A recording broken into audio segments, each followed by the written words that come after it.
What's up, guys? My name is Weston, and welcome back to Weather with Weston. And I just wanted to come back with another forecast for y'all because things, like I said in my YouTube short, if you haven't seen it, go check it out. Things are really starting to heat up, and it's about to get really, really action packed. So let's get right into this forecast. Today we have an enhanced risk for severe weather. Now, this could go up into moderate when the SBC comes out with their afternoon forecast.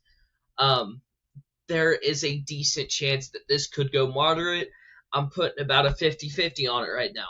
50% says it stays at enhanced, 50% says that it's going to moderate. It's very on that edge because things are just lining up just right for a moderate risk, but there's also a cap in place. So we will see how that goes. But let's get right into this forecast. As I said yesterday, and I was right, just want to point that out there. As I said yesterday, there was an increase in 10% tornado risk. Now, I did not look at this area down here. When they first issued it, they kept it in Michigan. I mean, not Michigan, but, or yeah, that is either way. I don't care. They kept it right in here, like I said yesterday. But this morning, they added this little swivel down here, down into the Great Lakes, which was kind of odd for me because I didn't see that, but it's what they did. So that's what I'm saying. Um, like this has the potential, if these storms stay isolated, to produce EF2 plus tornadoes. There's enough air instability. There's just enough spin in the atmosphere, and if these storms stay isolated, y'all need to stay aware. And again, we have the severe wind risk. Now there are very spotty pockets in this. Especially right here, we're looking at winds getting up into 70 to up to 85 mile per hour. So very, very, very strong winds that could knock down trees and pretty much just throw trampolines across your yard. So y'all need to have your trampolines locked down and have your trash cans, make sure they're locked down. Because if you're in this area, everything is going to get thrown if there is a severe wind risk. Just like this. Now let's get into the hail risk. We are looking at hail up into the size of softball, even up into grapefruit. These storms are getting super high into the atmosphere, and these storms, if they start spinning, they could produce long track tornadoes, very, very high winds, and very large hail. All of these things are on the table all at once. Like, with some storm systems, you'll see a line and it's just wind and hail, and there will be a little tornado risk. If these storms stay isolated, they have the potential to do all three all at the same time: tornadoes, severe winds up to 70 to 80, and hail. So, this is very, very scary if you have something like this moving towards your area. Let's get into tomorrow's outlook. Now, I did say yesterday that this was probably just going to be a 2 to 5 tornado risk. This is starting to also get scary in this area too, because on day 2 they have already issued a 10% hash tornado risk. As you know, that means a 10% higher risk of an EF2 plus tornado, which means these storms have the potential to produce very large, I wouldn't say very large, but violent tornadoes. So EF3 and very, very small chance for EF4, but it is there. And again, wind risk is pretty much like yesterday, but you also have a bigger hashed risk, which means even though that this is lower, you still have a larger chance for large and strong winds up to 70 and 80 mile per hour. And we look at it again, and these storms also have the potential to produce a very, very large hail. Like I said, softball up to grapefruit, and tomorrow they could get even bigger, up to maybe even DVD, which is 6-inch hail, which is massive, and it will go through roofs at that point, and it will destroy cars. So yeah. And then on the day 3 outlook, we just have a couple of slight chance risk here, but I'll keep you aware on that. Because this could turn into something, but I'm really not sure just yet of what it's going to do, because we're also 3 days out. So, like I said yesterday, this could change. All right. back to my forecast.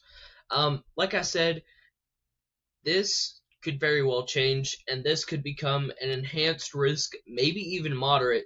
But right now, we're not looking at much right now because these will probably be just, tornado producers and not very strong ones.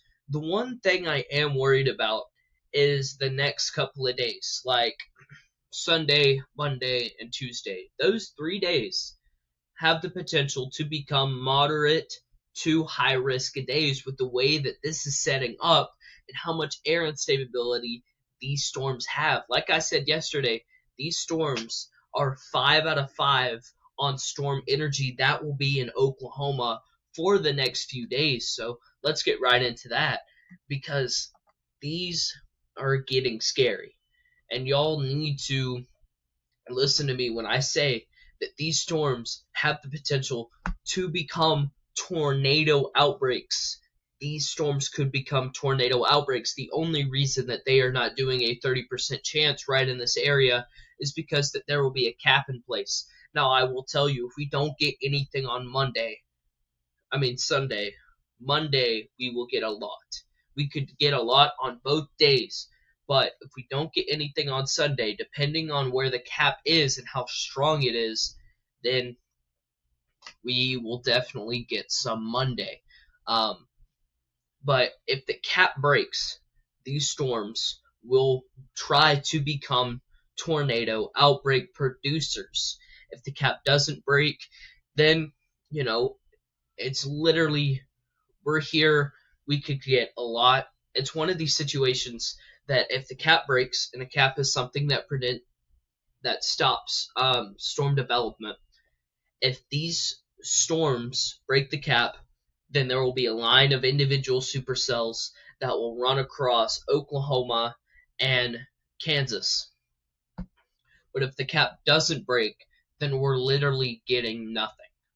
So we're really boom or bust here, right? It could do a lot if the cap breaks, or it will literally do nothing. And the same for Monday. Depending on how strong the cap is on Monday, Oklahoma City, right in this area, could be hit and with major hail and possible tornadoes. But if the cap doesn't break, we get nothing. So, like I said just a few seconds ago, Sunday and Monday are both boom or bust days. If the cap breaks, a lot's going to happen. If the cap doesn't break, nothing's going to happen. So I'm just putting that out there before y'all say that that I'm wrong, but this is what's going to happen. We have a very strong cap in place right now, and if it continues to warm up over the next few days, this cap will weaken and weaken, and we could have a higher chance for storms on Sunday and Monday. But you never really know because we are so far out, and forecasting is very tough to tell with storms like these 4 or 5 days out still. Even though we have the technology to do that, it's still very challenging. So let's get into the day 6 outlook. Now this right here, I'm looking to be more of a severe wind and hail risk as we're seeing today and tomorrow, because these storms will become linear after Monday night's event. They will become linear, and I'm not seeing that big tornado threat that I'm seeing Sunday and Monday in Oklahoma. I think these storms will have the potential to produce very strong winds, 70, 75. I'm not seeing them getting up to 80, but I'm seeing it being a big hail producer, and I'm seeing them possibly producing, like today and tomorrow, softball up to grapefruit-sized hail. So very, very large hail that could also be life-threatening and dangerous. But that's all I've got for y'all today. But again, y'all need to stay weather aware over the next couple of weeks because this could get really bad really quickly, and that's what it's doing with our first major day in May being today, tomorrow, and then possibly Sunday, Monday, and Tuesday. And these could be big days. Monday and Tuesday, Sunday and Monday could be tornado producers depending on how strong the cap is, and Tuesday will be a wind and hail producer. But I think that's all I got for y'all today. But stay with my channel. I will keep y'all updated day by day as this goes along, and I'll catch y'all tomorrow. Peace. Stay weatherware.